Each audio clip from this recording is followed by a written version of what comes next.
صلى الله على محمد صلى الله على محمد يا ربي صل وسلم صلوا على النبي محمد يا نبي سلام عليك يا رسول سلام عليك يا حبيب سلام عليك يا رسول الله صلوات الله عليك يا نبي سلام عليك يا رسول سلام عليك يا حبيب سلام عليك يا رسول الله صلوات الله عليك أبرز الله المشفع صاحب القدر المرفع فملا نور النواحي يا رسول الله عما كل الكون أجمع يا نبي سلام عليك يا رسول سلام عليك يا حبيب سلام عليك يا رسول الله صلوات الله عليك نقيست أسنام وشركين وبنا شركين تصدع ودنا وقت الهداية يا رسول الله وحيما الكفر تزعزع يا نبي سلام عليك يا رسول سلام عليك يا حبيب سلام عليك يا رسول الله صلوات الله عليك مرحبا أهلا وسهلا بك يا ذا القدر الأرفع يا إمام أهل الرسالة يا رسول الله من به الآفات تدفع يا نبي سلام عليك يا رسول سلام عليك يا حبيب سلام عليك يا رسول الله صلوات الله عليك أنت في الحشر ملاذون لك كل الخلق تفزع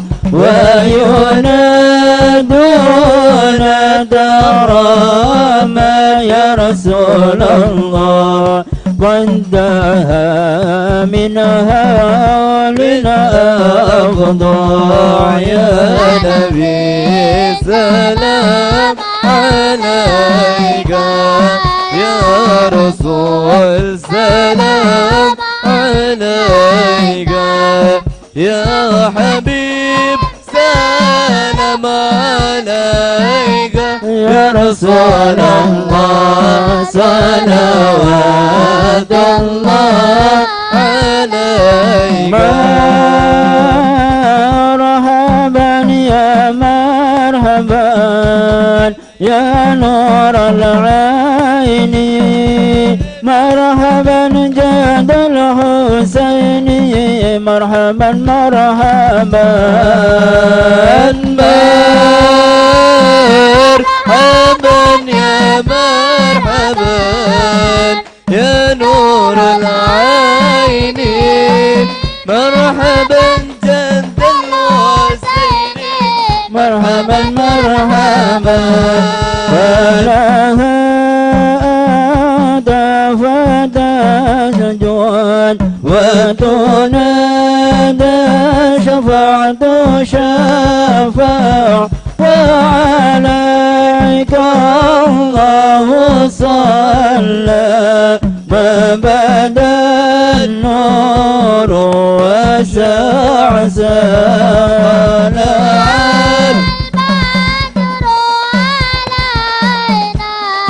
من ثنيات الوداع وتبى الشكر علينا ما دعا لله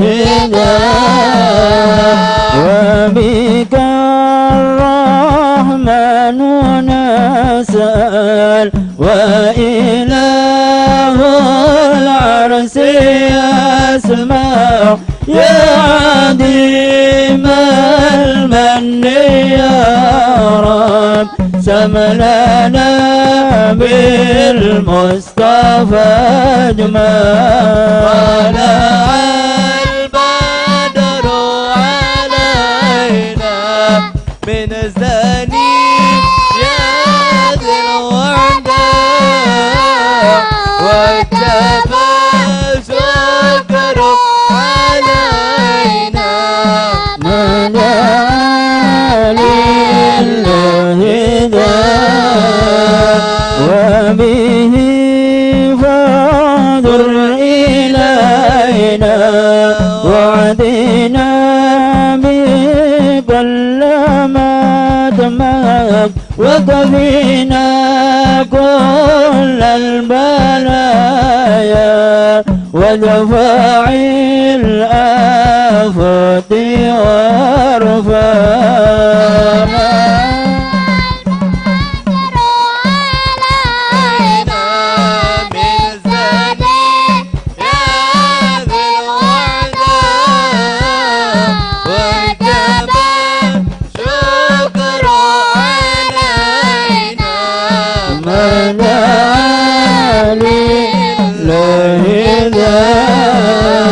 واسقنا يا رب أغيثنا بحياة الضالية وهدي العمر بحسنا وحسن العقبى ومرجع صلى الله على محمد مرحبا صلى الله عليه وسلم مرحبا صلى الله على محمد مرحبا صلى الله عليه وسلم مرحبا وصلاة الله تغشى من له الحسن تجمل أحمد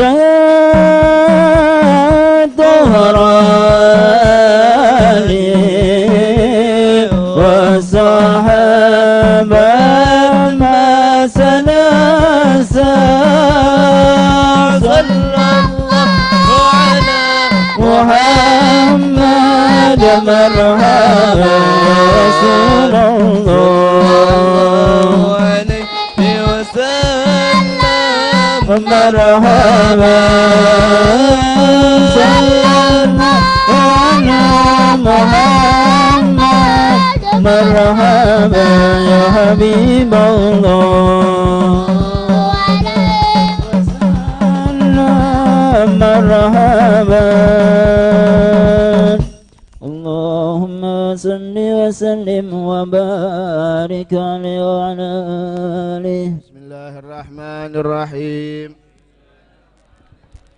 نويت تعلم والتعليم والإفادة والاستفادة والنفع والانتفاع والتذكر والتذكير والحث على التمسك بكتاب الله وسنة رسوله صلى الله عليه وسلم ابتغاء مرضات الله وثوابه وقربه وأجره.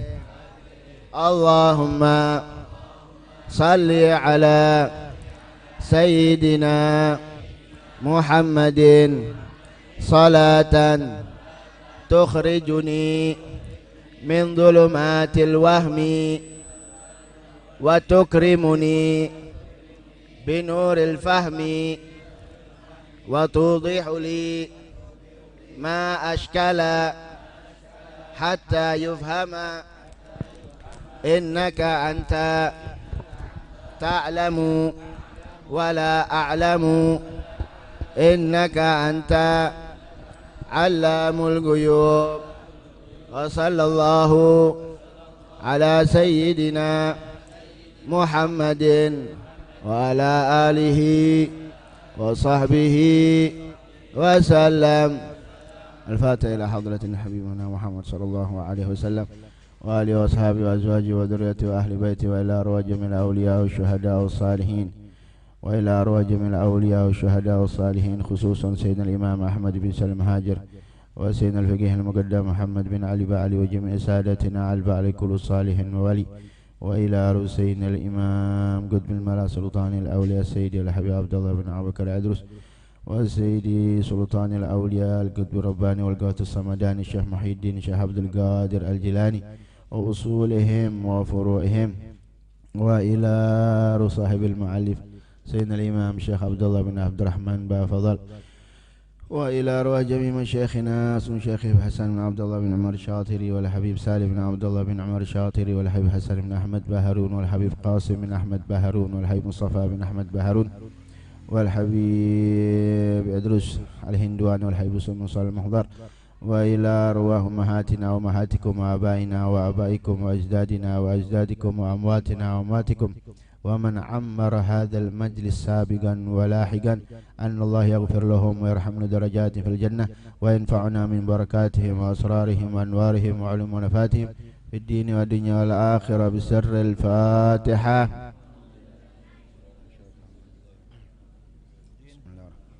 الحمد لله رب العالمين الرحمن الرحيم مالك يوم الدين إياك نعبد وإياك نستعين صراط المستقيم صراط الذين أنعمت عليهم غير المغضوب عليهم ولا الضالين آمين.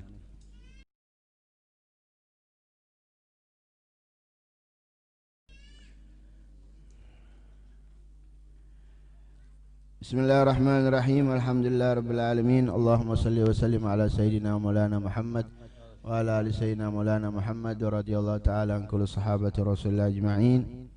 قال المصنف رحمه الله تعالى ونفعنا به وبعلومه في الدارين آمين إلى أن قال وإذا تنجس شيء ببول كلب أو خنزير أو فرع أحدهما أو لعابه أو روثه أو عرقه أو بدنه وهو رطب غسل سبعا إحداهن بتراب طاهر طهور Wa idza tanajjasat turabu bil kalbi fayakfihi sab'u marrat bil ma'il khalis. Malam ini kita akan menerangkan bagian-bagian najis. Ada najis mughalladhah, ada najis mukhaffafah, ada lagi najis mutawassithah. Sekarang saya bacakan, wa idza tanajjasa syai'un, apabila sesuatu terkena najis air kencingnya anjing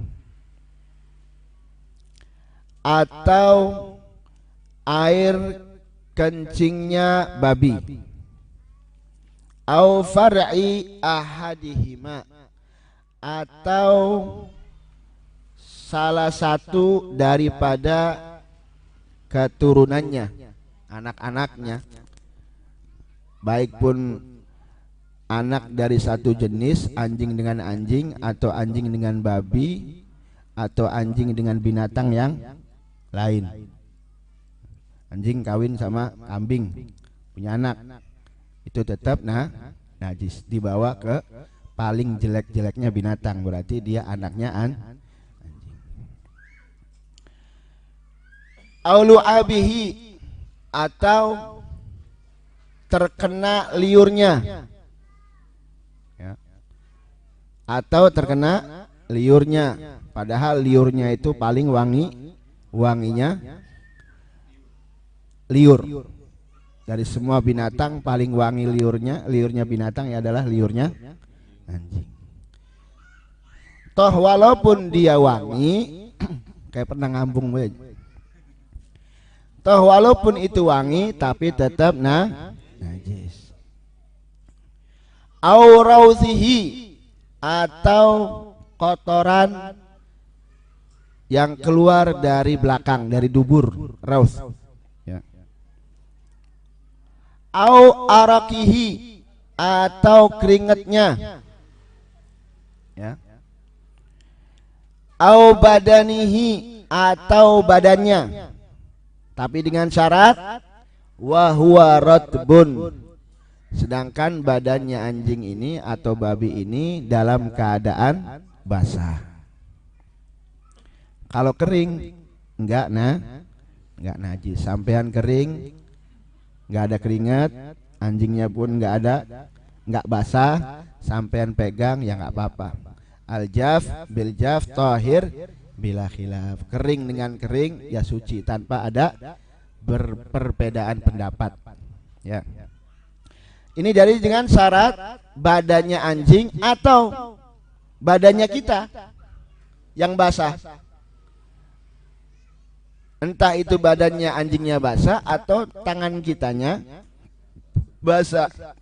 Bagaimana cara mensucikan anggota badan atau sesuatu yang terkena dari yang disebutkan di awal, ya, dari air kencingnya, dari air liurnya, atau dari kotorannya, atau dari keringatnya, atau badannya yang dalam keadaan basah, maka cara mensucikannya gusila sab'an, harus dicuci atau dicuci dengan 7 kali. Gusila sab'an, dicuci 7 kali dengan air. Ihdahunna biturabin tahirin tahur, salah satu dari 7 tadi dicampur dengan debu yang suci dan juga mensucikan. Awas, dicampur dengan debu yang suci dan juga mensucikan. Kalau dicampur dengan debunya tidak mensucikan, atau debu yang mustakmal, debu yang pernah kita pakai untuk digunakan tayamum, maka nggak bisa. Kalau dicampur dengan air, debunya mustakmal, itu nggak bisa. Di sini syaratnya debunya harus suci dan juga mensucikan. Baru najis itu ketika dicuci dengan 7 kali air dan salah satunya dicampur dengan debu, maka suci kembali. Ini namanya najis mughalladhah.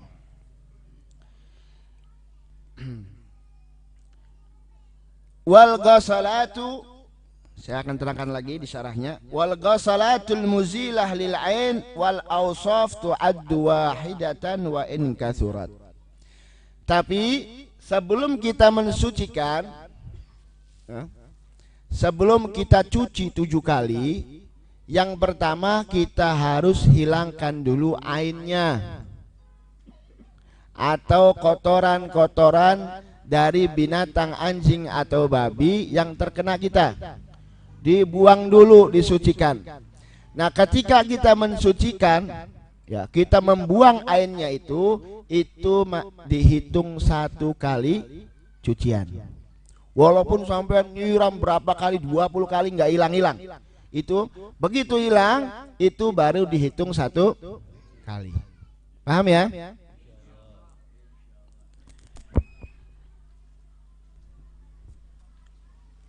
Di sini ada kaifiyah, bagaimana kaifiyah afdoliyah, bagaimana yang utama ketika kita membersihkan anggota badan kita yang terkena najis mughalladhah. Wal afdol, dan paling afdolnya majjud turabi bil ma'i qabla wad'ihi ala mahallin najasah. Jadi yang paling afdol caranya kita campur dulu. Kita campur debu dengan air. Kita campur debu dengan air, lalu kita siramkan. Itu paling afdol. Boleh dengan cara yang lain, nanti siramin debunya, ya, terus kamu guyur pakai air, boleh. Tapi yang paling afdol kita tuangkan dulu debu campur dulu debu dengan air, lalu kita siramkan ke anggota badan kita yang terkena najis mughalladhah, dan itu dihitung 1 kali. Wal afdal ja'lu turab fil ula likai la yahtaj ila tatrib ma yusibu asnal ghusl.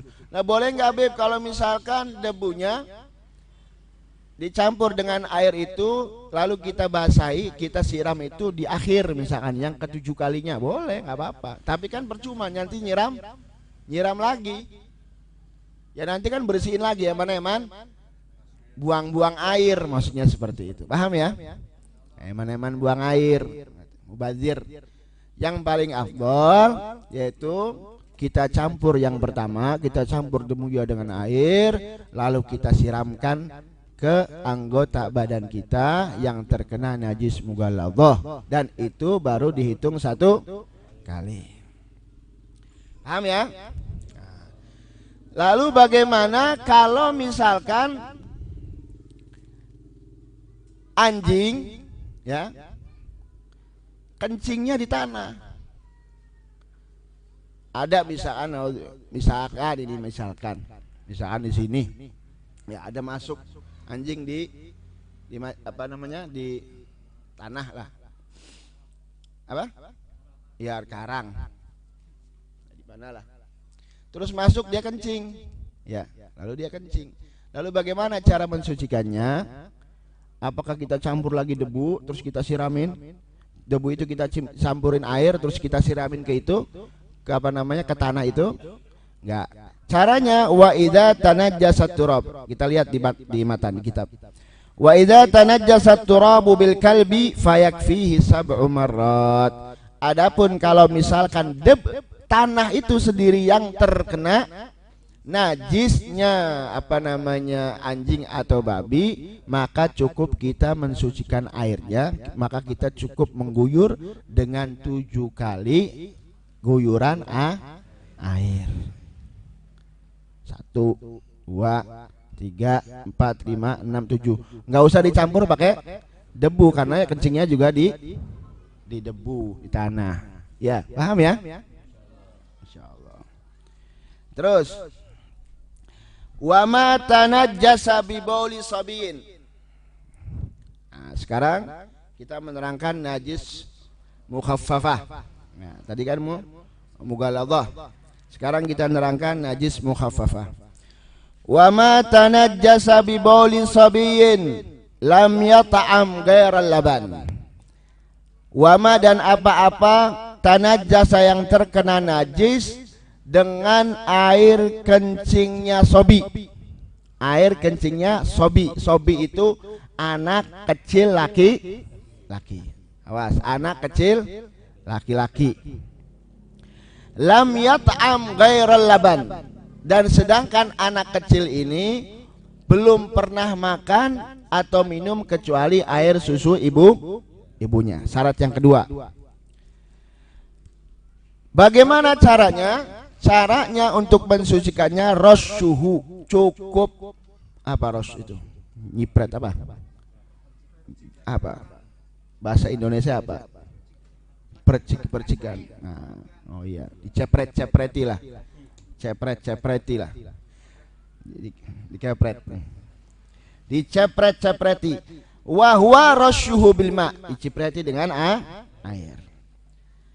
Ma'al ghalabati wal mukatsarah. Tapi syaratnya harus agak sedikit banyak. Bukan mengguyur loh. Cepret. Beda nyepret dari guyur. Awas jangan salah. Rasyu itu di sini bukan guyur. Boleh nggak diguyur? Nabi nggak menyuruh kita mengguyur, tapi cepret. Nanti saya terangkan semuanya. Terus di sini ada wa dalilu dzalika hadits Qais binti Mihsan radhiyallahu anhu. Mana dalilnya, Beb? Karena ada di sini hadis Qais binti Mihsan, ya. Radhiyallahu anha atat bibnin laha saghirun lam ya'kulit ta'am ila Rasulillah sallallahu alaihi wasallam. Karena ada satu riwayat di saat itu Qais binti Mihsan datang ke Nabi Muhammad sallallahu alaihi wasallam dengan membawa anaknya beliau. Datang ke Rasulullah ya dengan bawa anaknya beliau. Anaknya beliau belum usianya masih di bawah 2 tahun. Dan anaknya belum makan apa-apa kecuali air susu ibunya. Fa ajlasahu Rasulullah sallallahu alaihi wasallam, dipangku ning Kanjeng Nabi. Begitu dipangku di Kanjeng Nabi, fabala ala thawbihi. Subhanallah, anaknya beliau ini kencing di Rasulullah. Fada'a bima'in fanaddahu wa lam yughassilhu. Akhirnya Rasulullah sallallahu alaihi wasallam memerintahkan kepada sahabatnya untuk mengambil air lalu mencepretkan ke tempat yang terkena kancingnya sobi. Tapi dengan syarat loh di sini. Apa syaratnya? Harus dibuang dulu, paling tidak diperes. Jangan masih air kencingnya ada di sarung misalkan ya, terus sampean cipret, ya tetap najis. Diperes dulu. Diperes, paling enggak diperes ya, diperes walaupun enggak keluar, diperes saja. Baru dicepret. Ya. Paham enggak? Atau misalkan lebih afdolnya kalau sudah kering baru ente cepretin. Kenapa? Hatta la tabqa fihi rutubatun tanfasil wala budda ma'ar rash min zawali awsafil baul fa illam tajul bihi wajibal ghusl. Supaya kenapa syaratnya harus diperes dulu atau paling tidak diperes, lebih bagusnya sampai kering. Karena kalau nggak sampai kering, biasanya kalau kita cepretin air kan nanti keluar bau. Kemungkinan keluar bau rutubah yang tidak bisa hilang kecuali dengan disiram, dicuci. Kalau misalkan keluar bau yang sekiranya tidak hilang dengan dicepret itu, maka wajib dia membasuhnya. Paham ya? Paham tidak? Insya Bu, paham Bu? Sekarang saya akan terangkan lagi ya, tadi yang pertama syaratnya harus sobi, harus anak kecil, laki-laki. Terus yang kedua syaratnya harus air kencing. Kalau misalkan bib bukan air kencing yang keluar empuk, boleh nggak kira-kira dicepretin? Ya nggak, nggak boleh. Sekarang saya terangkan. Wa kharaja bil baul ghairuhu kal ghaid. Keluar dari kata-kata air kencing tidak termasuk, maksudnya tidak termasuk yang bisa suci dengan dicepretin, yaitu yang keluar dari dubur. Misalkan pup, walaupun bayi itu nggak pernah makan kecuali air susu ibunya, tapi kalau yang keluar dari duburnya maka wajib dibasuh. Paham ya?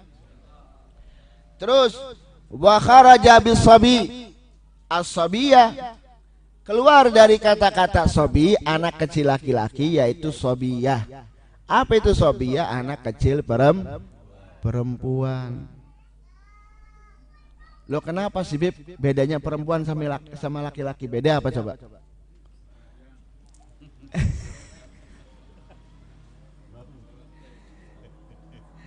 Karena anak lanang ini kadang badek, nguyuwe sembarangan, sering nguyu sembarangan. Ini kalau di sini diterangkan dia anal ibtila bihamlis sabi aksar, karena sering terjadi itu pada laki-laki. Apa Rane? Bukan laki-laki, badek sih memang dasarnya, badek bocah lanang. Ya. Jadi kalau di sini diterangkan karena sering yang terjadi itu dengan anak laki-laki. Kalau yang perempuan biasanya agak mending. Nah, jarang ya sering ya, tapi jarang. Makanya sesuatu yang jarang ya dihukumi agak sedikit berat. Paham ya? Fa khuffifa fihi, maka diringankan karena sering terjadi dengan anak laki-laki, bayi laki-laki. Paham ya? Terus yang ketiga, wa kharaja bima lam yat'am ghaira laban. Keluar dari kata-kata lam yat'am ghaira laban, belum pernah makan kecuali air susu ibunya. Bagaimana kalau misalkan pernah makan atau pernah minum air putih? Ma idza akala aw syariba ghaira laban kal ma'i mathalan. Nah, kalau yang seperti itu, ya, kalau yang seperti itu bayi yang pernah makan atau minum, ya, maka air kencingnya najis mutawasito. Paham ya? Tapi di sini ada kebijakan dari ulama. Dengerin. Ada kebijakan wala yadurru ta'muhu gharal laban litadawi. Tapi Bib, bayi anak saya sebelum 2 tahun dia pernah sakit.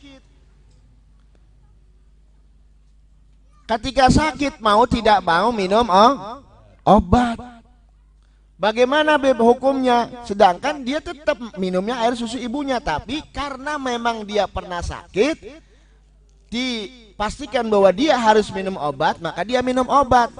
Air kencingnya gimana? Nah, di sini wala yadurru ta'muhu ghairal laban litadawi. Boleh kalau misalkan memang itu untuk berobat.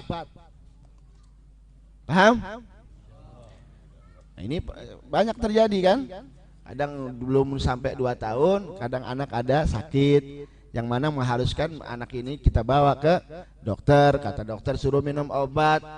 Nah, kalau memang itu terjadi ya nggak apa-apa, nggak jadi masalah. Cuman bukan berarti dia terus karena sudah biasa minum air, pernah minum air terus kasih terus kasih air lagi, dikasih air lagi selain selain air susu, maka nggak boleh. Ini cuman karena untuk berobat saja, untuk kesembuhan bayinya. Paham ya? Insyaallah. Terus yang kedua, kadang kan kalau bayi ya, yang bagus itu umur 7 hari atau misalkan ada namanya tahnik ya. Tahnik itu apa namanya? Biasanya tahnik itu imunisasinya. Dulu orang dulu itu imunnya itu ya itu tahnik. Datang ke ulama, datang ke kiai, datang ke habaib yang soleh, yang sepuh, terus minta bawa korma, datangin ke kiai ini atau habaib, kita datang, bib tolong bib tahnikin, diimunisasikan anak saya. Orang dulu nggak ada suntik-suntik ya, bib, ada bib, Pak Haji, nggak ada.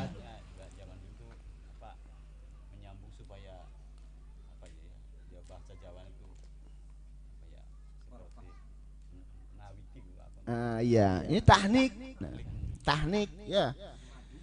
Jadi seperti itu. Gimana tahnik? Tahnik itu bawa korma, kormanya yang bagus, jangan yang jelek. Nah, kormanya yang bagus, yang empuk. Kalau yang jelek kan ngunyahnya juga sian. Yang empuk, ya. Terus minta keberkahan daripada ulama atau habaib atau kiai, minta ditahnik, diimunisasi, digigitin dulu, dimasukin ke habaib ini atau ulama. Terus setelah itu baru ditahnik ke bayi. Dan biasanya tahnik itu terjadi sebelum 2 tahun. Sebelum 2 tahun. Nah, bagaimana Beb hukumnya? Nggak apa-apa. Misalkan bayi saya Beb pernah ditahnik sebelum 2 tahun sama habaib atau sama kiai, sama ulama, boleh. Terus air kencingnya gimana? Cukup kalau dia kencing di baju kita, cukup dicipret. Paham ya? Itu syarat kedua. Atau lil islah, atau memang lil islah. Islah itu misalkan ini bayi mau nggak mau, karena memang ada sesuatu yang terjadi di tenggorokannya, mau nggak mau harus pakai air, dikasih air misalkan, ya. Atau apalah yang lain.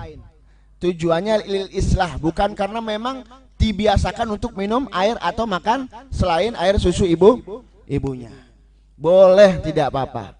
Kalau misalkan dia kencing sebelum usianya 2 tahun, maka air kencingnya cukup dicipratin. Paham ya? Nah. Terus tadi najis mukhaffafah, sekarang najis mutawassithah.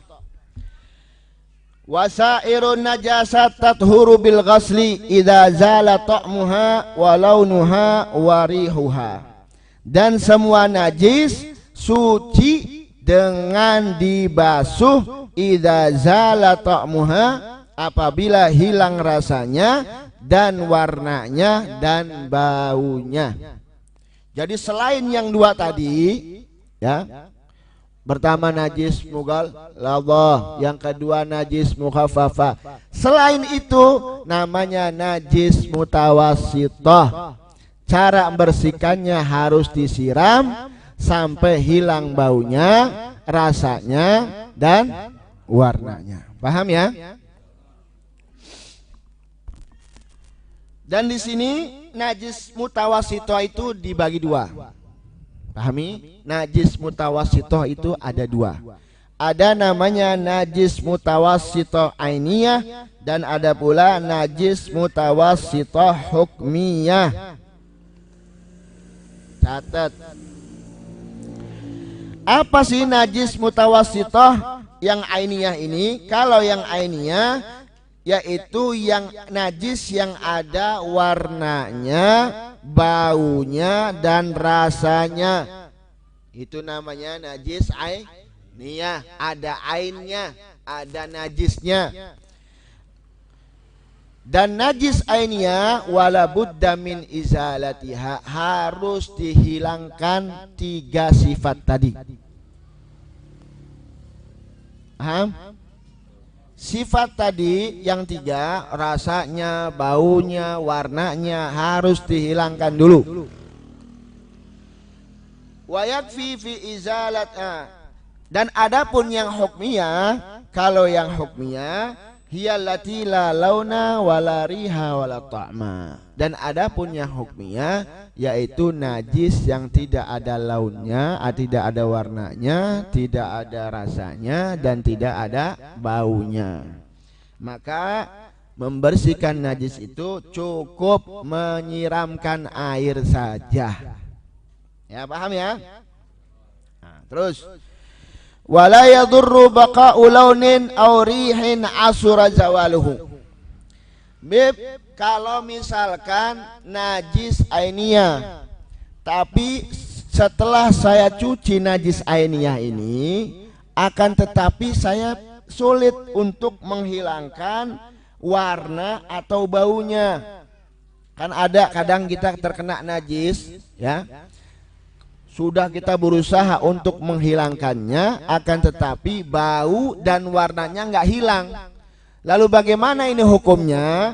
Di sini diterangkan wala yadur baqa'u launin aw rihin asura zawalu. Tidak membahayakan, artinya suci kalau sudah kita berusaha untuk menghilangkan bau dan warna yang susah. Setelah kita berusaha, maka nggak apa-apa. Ya, sudah kita berusaha, kita hilangkan baunya, warnanya, tapi tetap masih ada bau, masih ada warna. Itu kita ma'fu. Paham ya? Suci. Terus atau begini, gambarannya wadhabitul usur, ya. Jadi apa ya, batas kita dikatakan sulit itu seperti apa? Setelah kita berusaha untuk membuang warnanya, menghilangkan warnanya atau rasa atau baunya, itu seperti apa sih? Apa namanya? Apa itu namanya? Tingkatan sulitnya itu seperti apa? An la tazula ba'dal gusli salasa marrat. Ini termasuk sulit kalau kita sudah mensucikan 3 kali. Misalkan saya terkena najis mutawasito, saya sudah siram, ucek-ucek terus, sekali nggak hilang juga, 2 kali nggak hilang juga, 3 kali masih tetap nggak hilang baunya. Ya contohnya lah, paling ininya tainya ayam lah. Ya, kotoran ayam itu sampean kucek kecuali pakai sabun baru hilang baunya. Bener gak? Bener beli? Sampean coba bengok ayam, coba lili yang hilang sampai 3 kali tetap masih bau, ya kan?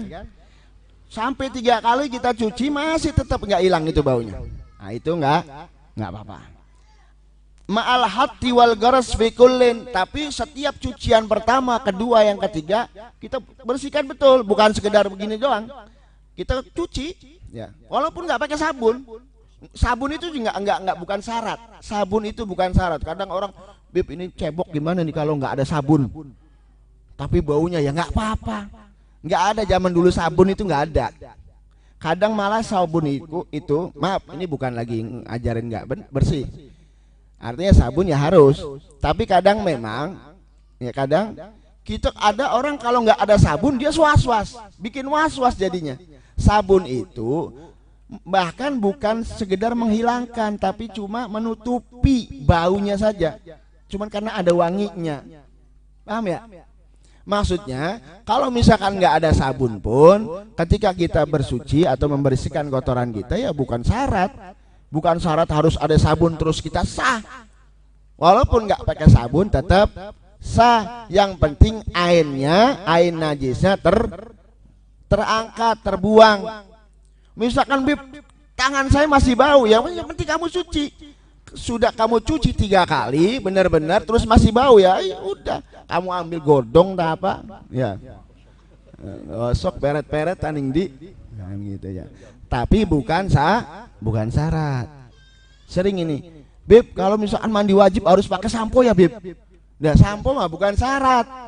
Yang syarat itu kalau mandi wajib harus terbuang, harus tersiram semua. Paham nggak? Nah, jadi kadang sering kita di apa namanya ya, orang itu kadang bertanya, Bib ini kalau nggak ada sampo gimana? Atau Bib nggak ada sabun untuk apa cebok misalkan ya? Ya nggak apa-apa, ya nggak harus. Paham ya? Terus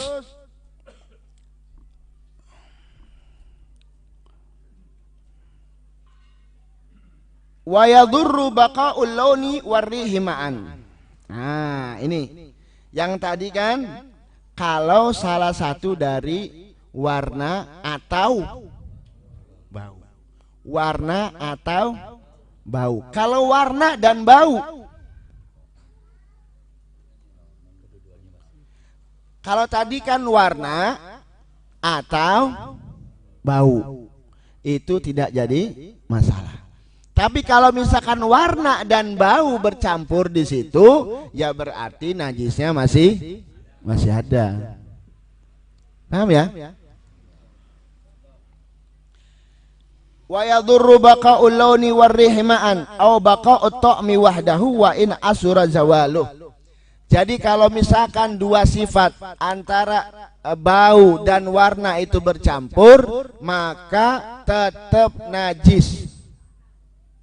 Atau satu sifat saja rasanya, misalkan rasanya masih ada, itu tetap najis. Ya kalau ada rasanya pasti ada ainnya, ada barangnya ya.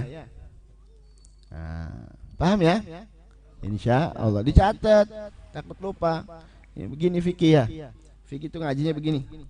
Terus wala yathurul ma'i'u idza tanajjas. Nah, ini matanya, kembali ke matan. Wala yathurul ma'i'u idza tanajjas, dan tidak bisa suci al-ma'i'u. Al-ma'i itu cair. Air, cairan selain air. Cairan selain air. Pokoknya cairan selain air. Wala yathurul ma'i'u idza tanajjas, apabila terkena najis, cairan itu walaupun banyak lebih dari 2 kula tetap najis. Walaupun 2 kula tetap najis. Paham ya? Fala yumkin tathiruhu la bimukatsaratin wala ghairiha. Dan tidak bisa suci tetap walaupun kita campur, kita banyakin lagi. Misalkan minyak, ya, contoh ini mah minyak terkena najis, dibanyakin 2 kula, lebih dari 2 kula, supaya apa? Kalau ke air kan kalau lebih dari 2 kula suci. Minyak terkena apa namanya? Nah, ini cecek. Saya cecek. Terus kita banyakin apa namanya? Minyaknya sampai 2 kula misal. Campur sampai 2 kula, tetap najis. Wa idza kana jamidan. Nah, ini tadi kan cairan ya. Lalu bagaimana kalau misalkan jamid, cairan itu sudah menjadi keras? Contohnya kayak apa lagi? Mentega. Nah, keju. Nah, keju kan dari terus lilin gitu ya. Apa contohnya? Ayo nih Guri, contohnya apa? Puding. Sirup. Sirup mah enggak ya, cair ya. Nah, contohnya ibu-ibu, contohnya apa Bu? Ombar urip bae, ombar pada ngrungokaken. Kue, waduh kue mah ya bukan cairan. Oh iya, adonan. Nah, adonan itu jamid. Jamid, antara jamid dengan cairan, perbedaannya ketika kita gerakan sebelah kiri, yang kanan nggak ikut. Itu namanya jamid. Paham ya? Kalau yang cair itu ketika kita gerakan sebelah kiri, yang kanan ikut gerak. Tapi kalau jamid, cairan, tapi kalau misalkan kita gerakin yang sebelah kanan, kita goyang begini yang nggak gerak, itu namanya jamid. Nah itu, ayo coba contohnya apa? Bipalwi. Nah kalau misalkan yang jamit, bagaimana kalau misalkan terkena kotoran tikus atau kotoran cicak? Fatulqan najasatu wa ma haulaha. Maka yang pertama yang harus kita lakukan, pertama najisnya kita buang, ya kan? Yang kedua baru yang terkena najis kita ambil, kita buang. Yang sisanya suci. Paham ya? Itu kalau jamid. Ya. Kalau misalkan kue itu kan adonan itu kan kadang kalau yang kental itu kan nggak goyang ya Beb. Nah, nggak goyang itu. Misalkan terkena apa namanya, mau bikin roti, mau bikin apa ya Bu? Ya Bu. Ya. Nah, misalkan adonan apa namanya roti itu udah keras, udah ini, begitu kena cicak sebelah kirinya, ya kita ambil. Kalau misalkan memang nggak goyang, ya kita ambil najisnya, kita ambil yang terkena najis, sudah masih bisa kita makan. Tapi kalau misalkan masih gerak, ya masih gerak, kita gerakan sebelah kiri, terus sebelah kanannya pun bergerak, usia eman-eman sebagian turun 5 menit, ya buang. Ya akhirnya yang dimakan kita semuanya najis. Bu aja eman-eman Bung Pak Ibu. Kenapa? Karena ada hadis yang diriwayatkan oleh Maimunah radhiyallahu anha, anna fa'ratan waqa'at fi samnin famatat fasu'ila anha an-nabiy sallallahu alaihi wasallam faqala alquha wa ma haulaha wa kuluhu. Karena diriwayatkan oleh sahabat Maimunah, ketika itu datang ke Rasulullah, ya Rasulullah, saya punya samin, minyak samin. Minyak samin tahu sendiri, tahu nggak minyak samin? Minyak samin itu kayak mentega, jadi nggak cair, jamit. Minyak samin itu yang dibikin dari ekornya kambing, itu minyak samin. Ya, orang dulu minyak samin pakainya. Nah minyak samin ini berbentuk jamit, keras, artinya bukan cairan. Nah sahabat Maimunah datang ke Rasulullah, ya Rasulullah, minyak saminku terkena, ada tikus masuk, ada an-nafaratan waqa'at fi samnin famatat, masuk ke minyak samin, ya minyak samin, lalu di situ begitu masuk mati. Rupanya saminnya banyak, ya minyak saminnya banyak, bukan minyak saminnya toples. Kalau setoples ya, tikusnya aja setoples. Ini minyak saminnya banyak, masuk ke minyak samin, akhirnya matilah di situ. Siti Maimunah begitu lihat tikusnya mati, datang ke Rasulullah, ya Rasulullah, minyak saminku terkena tikus mati di situ. Bagaimana ya Rasulullah? Kata Rasulullah, alquhu wa ma haulaha, buang itu fa'ra dan wa ma haulaha, dan samin yang terkena fa'ra atau tikus, wa kuluhu, dan makanlah selainnya. Paham? Jadi dibuang najisnya dan juga dibuang yang terkena najis, lalu yang lainnya kita makan. Itu syariatnya baginda Muhammad sallallahu alaihi wasallam. Rabbi fanfa'na bi barakatihim wa hdinal husna bi hurmatihim wa amitna fi tariqatihim wa mu'afati minal fitani. Wallahu a'lam bishawab.